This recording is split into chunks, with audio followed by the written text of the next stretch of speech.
What's up, guys? Today we have the Yamaha Crosscore RC.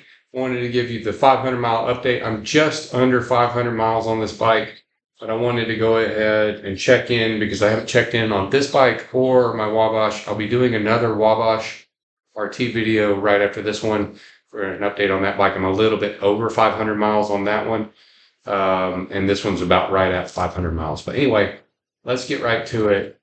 Have I had any issues with this bike? I have not. I have had issues with my Wabash turning off. This bike I've ridden not as much, but close to the same amount, and I have not had one issue with this bike turning off. Since the last time that I gave an update on this bike, I haven't really upgraded anything other than I put this set of bars on it that has a little bit of a rise. I would say that's potentially a 1 to 2 inch rise, something like that. I find that puts me in a much better riding position on the bike. But other than that, that's the only thing I've changed. Yep, that's it. And so, in addition to that change, I also put this little battery strap here, this little rubber strap here to keep this battery tray from coming open. This bike and my my Wabash, both I had issues with this battery cage coming open. Whenever I would go ride, I thought that I would be able to mitigate that with this little strap, and I did. I don't have any issues with that tray coming open anymore. It's not so relevant on this bike because this bike doesn't have the battery issue that I have with the other bike. But all that to say, the bike's been doing really, really well.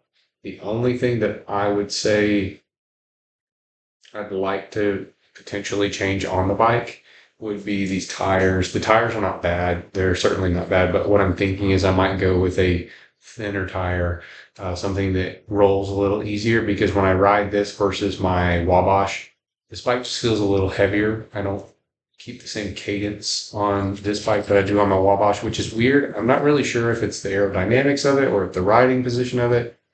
I don't think the gearing is much different, but I constantly end up at a higher heart rate and higher speeds on the Wabash versus this bike. And looking at it, it doesn't really make a lot of sense because this bike is very much the same as far as frame geometry. It may not be exactly the same, but it's seemingly close.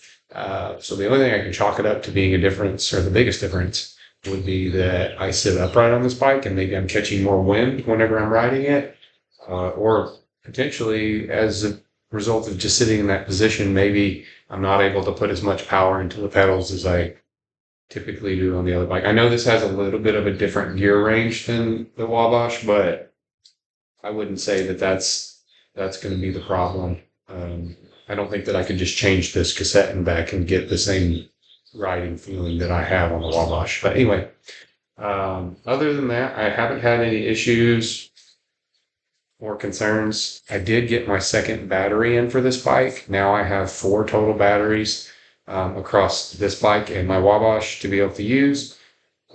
Maybe someday I'll do an interesting video and post something about using 2 batteries or even 4 batteries.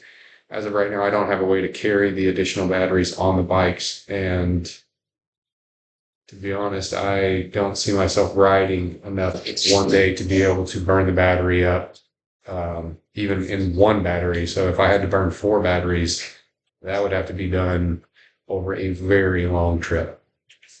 So anyway, that's all I've got for now. I appreciate you guys watching. If you found this video helpful, give me a like. If you want to see more content related to this bike or any other bike I have in the garage, consider subscribing. As always, thanks for watching, guys. Out.